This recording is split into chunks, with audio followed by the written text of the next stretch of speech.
할렐루야. 자, 오늘 본문 말씀 통해서 비전 세우기라는 제목으로 함께 은혜가 되기 원합니다. 1992년에 미국의 빌 클린턴이 민주당 전당대회에서 대통령 후보로 지명되었을 때 그는 그 수락 연설을 이런 말로 시작을 했습니다. 비전이 없는 백성은 망한다. 이 말을 시작으로 그가 연설을 했는데요. 이 유명한 연설은 잠언 28장 18절 말씀에서 인용한 그런 말씀입니다. 자, 우리가 일반적으로 비전이라는 그런 말을 많이 사용하지만 성경에서 비전이라는 말을 찾아내기는 어렵습니다. 자, 그런데 묵시가 없으면 백성이 방자히 행하거니와 율법을 지키는 자는 복이 있느니라. 자, 이 말씀 속에 묵시 또는 계시는 말을 비전이라 이렇게 번역할 수 있는 말입니다. 대부분 영어 성경에는 이렇게 번역을 하고 있습니다. 묵시가 없으면 백성이 방자하다. 그렇게 표현하고 있는데, 자, 이 말은 여러 가지로 해석을 할 수가 있습니다. 비전이 없으면 백성이 제멋대로 산다라는 말이기도 하고, 그러면 이렇게 중요한 그 비전을 누가 주느냐 하는 거예요.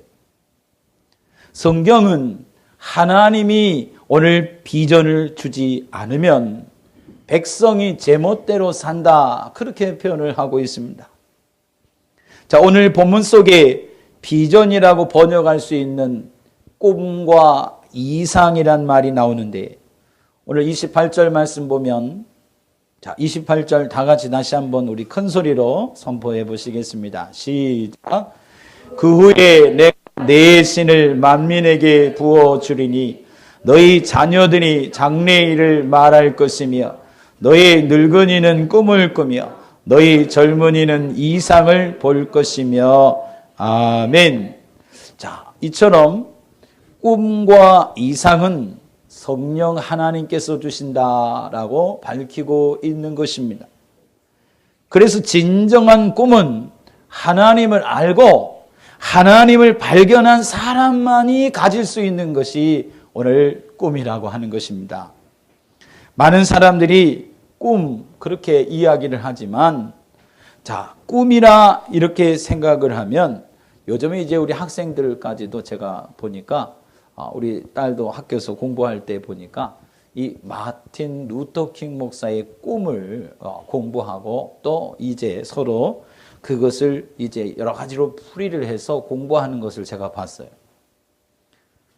이 마틴 루터킹 목사, 나에게는 꿈이 있습니다. 그러면서 연설을 했는데요.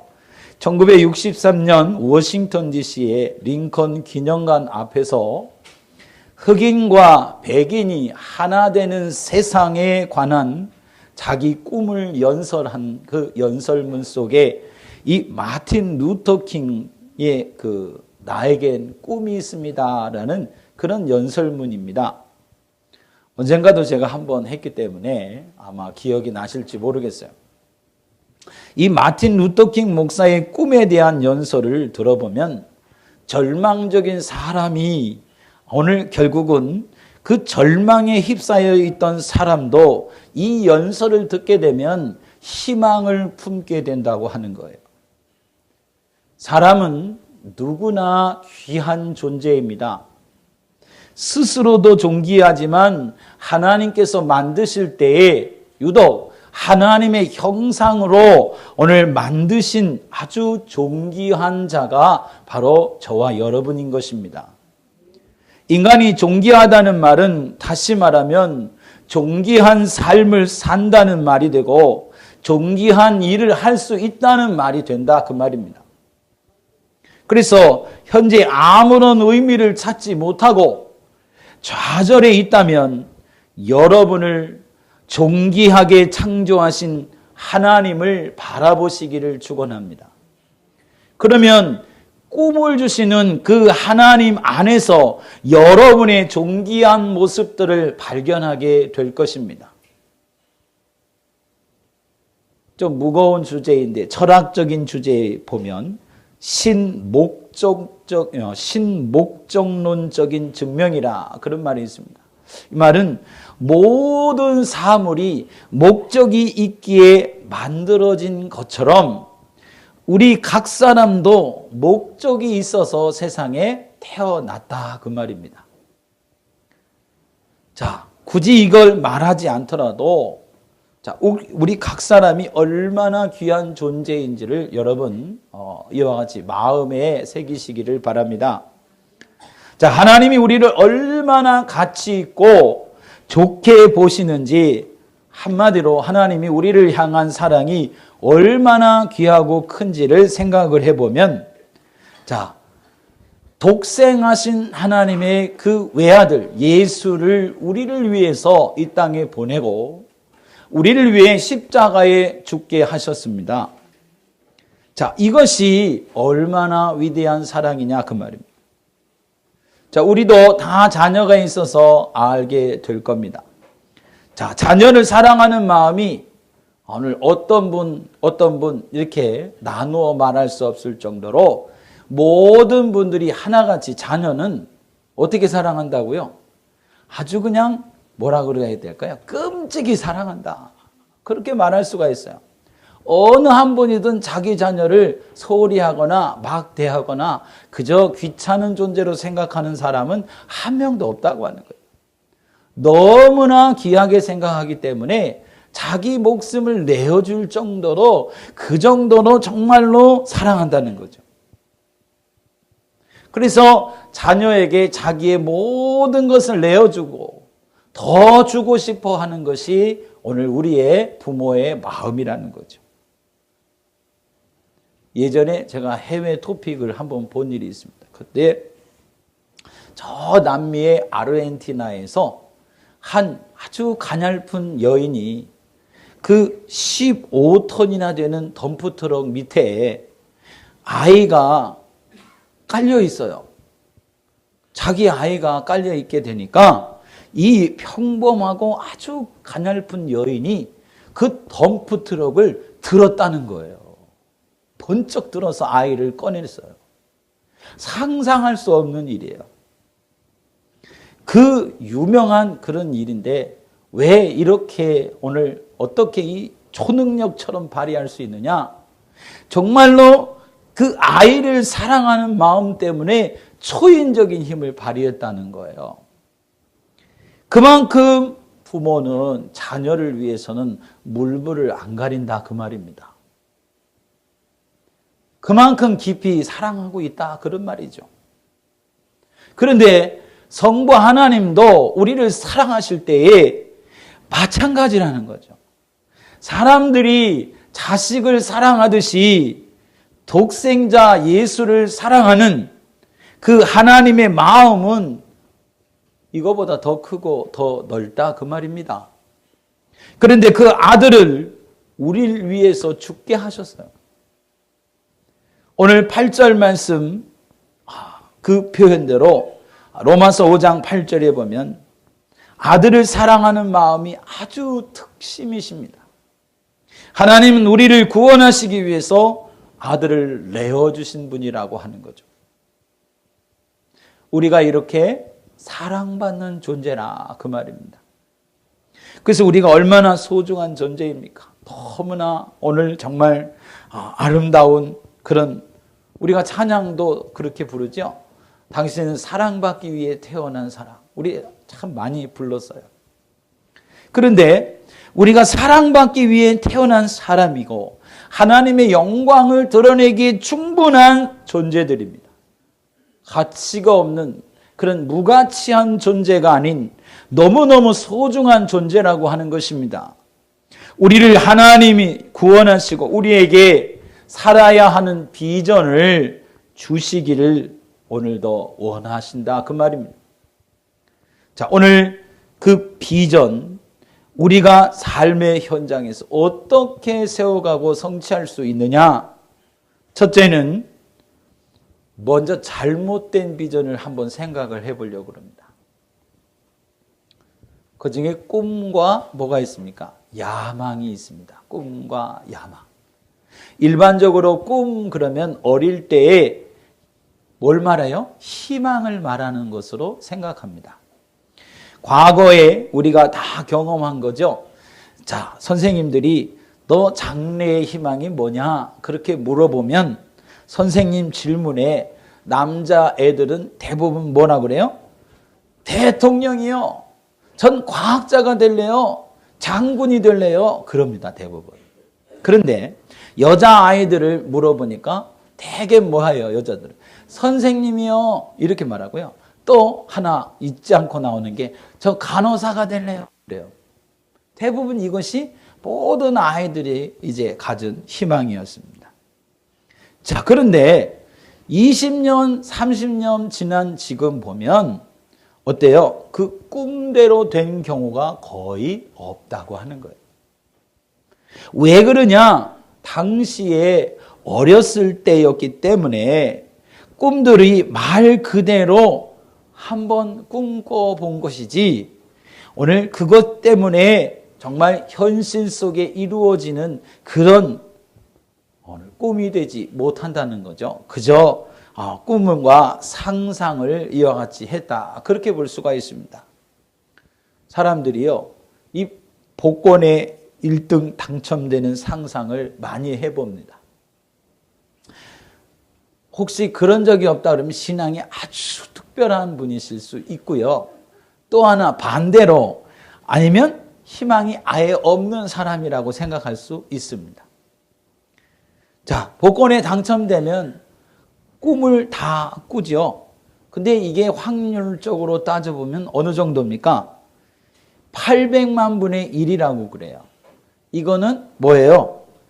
그래서 상상 그대로 하루에 번개를 2번 맞는 것과 같다. 그렇게 이제 표현을 합니다. 그러니까 거의 이룰 수 없는 그런 것들인데요. 자, 말 그대로 공허한 상상이 될 뿐이라 그 말입니다. 근데 어린아이들이 대통령 되기 위해서 어떠한 과정을 거치는지 잘 몰라요. 그 자리가 보면 폼이 나고 멋진지 모르지만 그 책임이 얼마나 무거운지 우리 다 보시잖아요. 머리가 검게 해가지고 들어갔다가 퇴임할 때는 다 어떻게 나와요? 하얀 머리로 나와요.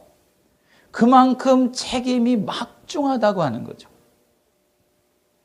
그래서 그 자리를 꿈꾸지만 대부분은 공상으로 지나친다. 그 말입니다. 꿈이란 그런데 한마디로 하나님과 상관없이 자기 상상의 나래를 편 것을 생각해 볼 수 있습니다. 자, 여기서 우리가 생각할 것은 이 꿈이 잠자다 꾸는 꿈이 아닌 희망의 꿈이라는 것을 여러분 다시 한번 우리가 잊지 않으시기를 바랍니다. 자, 꿈은 대부분 어린아이 때의 겉모습이 화려함을 추구하는 거죠. 그래서 그 꿈이 성취가 되지 않습니다. 또 하나는 앞에서 말하는 것처럼 야망이 있습니다. 야망도 변형이 된 꿈 중에 하나입니다. 꿈은 제가 국어사전 찾아보니까 현실적이 아닌 착각이나 환각의 상태라 이렇게 기록을 했어요. 야망이란 말은 또 찾아보니까 무슨 소리로 이제 기록되어 있느냐? 무리한 욕심을 이루려는 희망 이렇게 써 있어요. 자, 우리가 중요한 것을 하나 여기서 발견할 수 있는데, 자, 우리가 가끔 어떤 글을 읽다 보면 이런 말이 있습니다. 소년이여 야망을 가져라. 그런 말을 쓰는 것을 이제 발견합니다. 근데 사실 이 말이 잘못된 말이에요. 세상적인 가치 기준으로 보았을 때는 어쩌면 아무 문제가 없을 수 있다라고 생각할 수 있는데, 그러나 야망이 자신의 욕심적인 꿈이라고 정의를 한 국어사전의 말을 이와 같이 그대로 우리가 생각해 본다면 이건 정말로 중대한 문제가 아닐 수가 없는 겁니다. 실제로 야망이란 말은 그렇게 긍정적인 그런 용어로 사용되고 있지 않습니다. 야망은 개인적인 욕심을 이루기 위한 꿈을 설명하는 말로 쓰여 있습니다. 그래서 이 야망을 통해서 하나님이 원하시는 일을 할 수는 없다 그 말이에요. 성경에 이 야망으로 가득 찬 인물을 또 우리가 비교적으로 살펴보면 단연 야곱을 들 수가 있는데 창세기 25장 이후에 등장한 야곱을 보면 그의 생각 속에는 온통 장자권에 매여 있음을 봅니다. 그런데 그 장자권을 빼앗기 위한 그런 생각 속에 살지만 그 말은 다시 말하면 자기 복을 얻기 위해서 그 복을 얻고 지키기 위해서 그는 정말 온갖 방법을 다 동원하는 것을 볼 수가 있습니다. 창세기 25장 26절에 야곱은 어머니 뱃속에서부터 형과 싸웁니다. 뱃속에서부터. 뭘 한다고 뱃속에서부터 싸울까요? 그렇게 싸우다가 형이 먼저 나왔어요. 그래서 너무 억울해서 형이 나갈 때 발꿈치를 꽉 움켜쥐고 나왔어요. 따라서. 그런데 야곱은 그래서 늘 생각 속에 장자의 축복을 생각하게 됐습니다. 그래서 야곱은 결국 창세기 25장 31절에 보면 팥죽 한 그릇서 형의 장자권을 빼앗게 된 것입니다. 또 아버지를 그 결과로 속이게 되고 아버지에게 창세기 27장 19절에 보면 속여서 형 대신에 그 장자의 축복을 받았습니다. 그 이후에도 야곱은 외삼촌 장이나 그 라반을 속이고 결국 이제 쳐들어오는 자기 형 앞에서 어떤 생각을 갖습니까? 자기가 살아남으려고 자기가 그렇게 뼈와 살처럼 아끼는 처 자식들을 다 버리려고 한 사람이 야곱입니다. 야곱은 오직 자기 야망을 이루기 위해서 한평생을 살았던 인물입니다. 그래서 그 인생은 험악할 수밖에 없는 그런 삶이었습니다. 그래서 야곱이 자신을 창세기 47장 9절 말씀 한번 펴보시겠습니다. 창세기 47장 9절 말씀입니다. 다 같이 우리 큰 소리로 선포해 보시겠습니다. 창세기 47장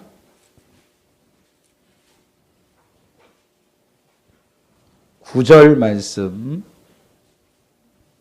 다 같이 선포합니다. 시작. 야곱이 바로에게 고하되 내 나그네 길의 세월이 103이니이다. 나의 연세가 얼마 못 되니 우리 조상의 나그네 길의 세월에 미치지 못하나 험악한 세월을 보내었나이다 하고 아멘. 자, 스스로 그렇게 고백을 하죠. 자신이 정말로 험악한 세월을 보냈다고 말합니다. 그러니까 60만 위에서 꿈과 야망은 하나님을 기쁘시게 할 수가 없다 그 말입니다. 그래서 이런 것은 오늘 다 버리시는 여러분 되시기를 축원합니다. 특히 자녀들이 이런 생각을 가지지 않도록 부모는 잘 지도할 수 있어야 하고, 최근에는 어린이들이나 연예인이나 운동선수 또는 다양한 직업을 선호하는 아이들이 생겨나고 있습니다. 그런데 이때 부모는 자녀들과 더욱더 많은 대화를 하고 그 대화를 통해서 그들이 바른 비전을 가지고 그렇게 살아갈 수 있도록 지도해야 하는 것이 오늘 우리 신앙의 오늘 부모들이라 그런 말입니다. 여러분 이렇게 자녀에게 잘 지도해서 바른 그런 꿈과 그리고 이상을 가질 수 있는 아이들로 잘 자라날 수 있도록 여러분 정말 사랑을 가지고 가르치시기를 축원합니다. 두 번째로는 살아있는 비전, 올바른 비전이 무엇인지를 생각해 볼 수 있어야 합니다. 자, 비전, 그럼 하나님이 주시는 은혜 안에 있는 것입니다. 잠언 29장 18절 말씀에 묵시라는 이 말은 히브리 말입니다.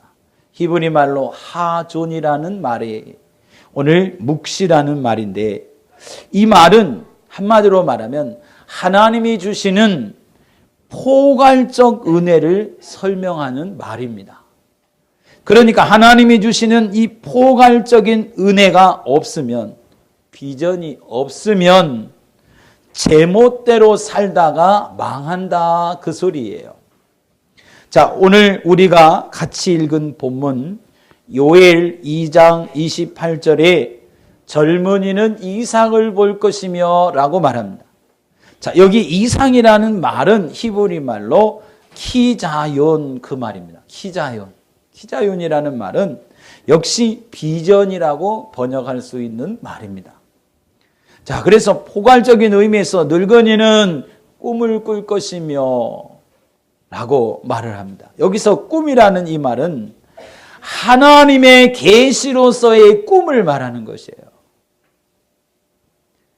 비전이라고 그래서 번역을 해도 무리가 없지만, 더 우리가 이제 깊이 생각을 해보면 성령은 우리에게 뭘 주신다고요? 비전을 주신다, 그렇게 말씀하고 있는 것입니다. 개인의 비전이 무엇인가를 쉽게 설명하려면 요셉을 생각해 볼 수 있습니다. 창세기 37장에 가면 17세의 소년이 요셉, 그는 꿈을 반복해서 2번이나 꾸지요.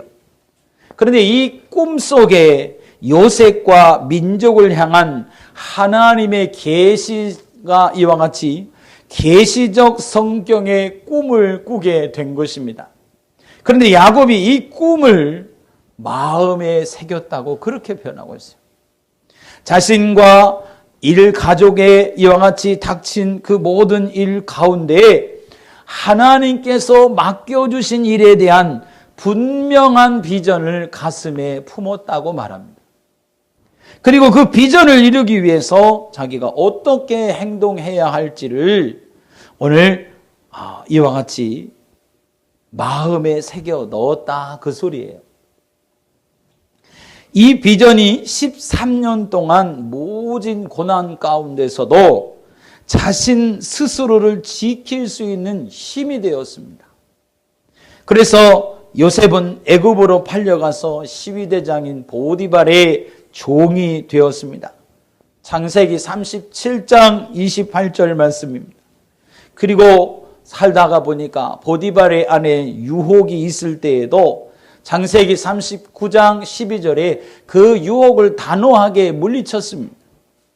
이 일로 모함을 받아서 감옥에 들어가서 감옥 생활이 시작됐습니다. 그러나 창세기 39장 23절 말씀에 보면 그 감옥 생활 속에서도 그 비전을 잊지 않고, 그래서 하나님은 그와 함께하여 주셨습니다. 그리고 그는 마침내 30세가 되는 그 해에 애굽의 국무총리라는 엄청난 그런 일을 맡게 되었습니다. 애굽은 가뭄이 닥치기 시작했고, 이 인근 지역의 사람과 그리고 모든 그의 가족들을 구원하는 놀라운 역사가 그와 함께 있었다고 하는 것입니다.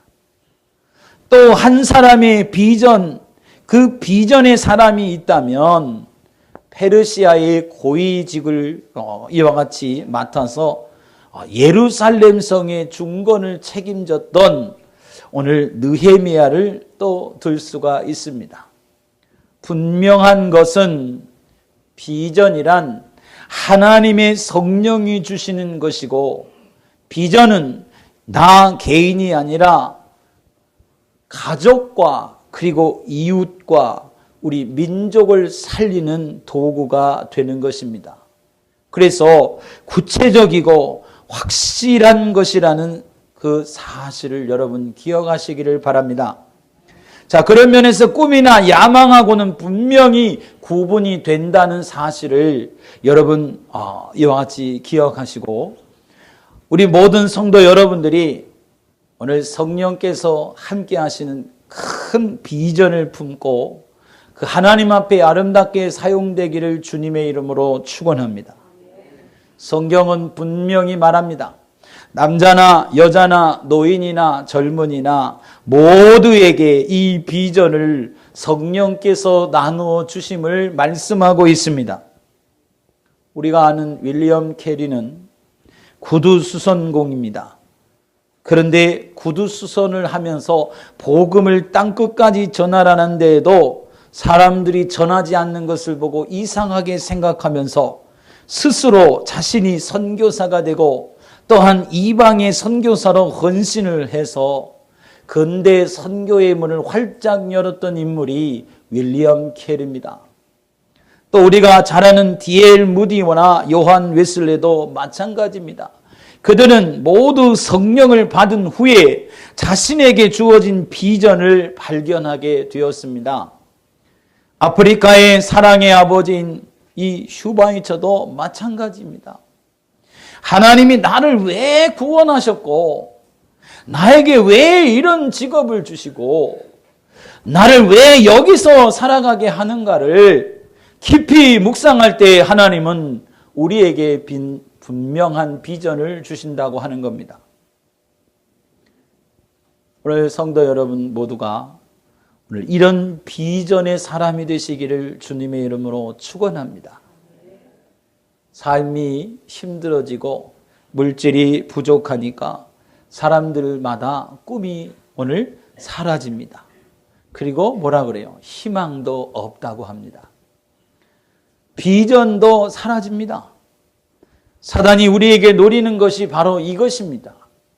내게 꿈과 소망과 비전을 부어주신 하나님께서 우리가 행복해하고 그 꿈과 비전을 이루어가기를 원하시는데, 그런데 오늘 힘들고 어렵다고 비전을 빼앗기면서 낙심하고 절망하고, 그래서 결국 내가 가졌던 그 비전이 다 사라지고 말았다는 거죠.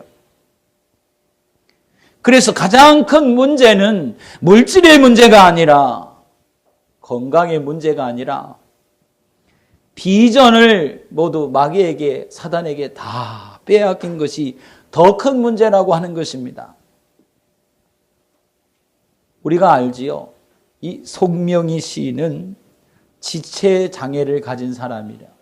그래서 자살하려고 여러 번 시도했던 그런 인물입니다. 그런데 그가 얼마나 아름다운 말로 노래를 합니까? 얼마나 사람들의 마음과 눈물을 흘리게 하는 그런 아름다운 시를 통해서 사람들의 마음을 어루만지고 상처를 치료하고 있지 않느냐 하는 겁니다. 여러분, 비전을 회복하는 사람이 되시기를 축원합니다.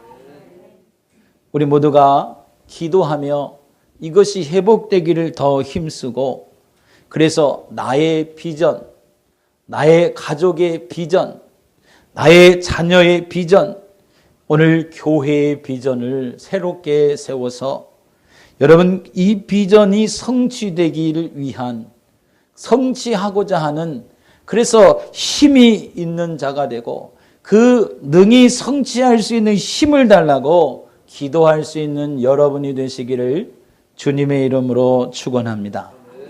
기도드리겠습니다.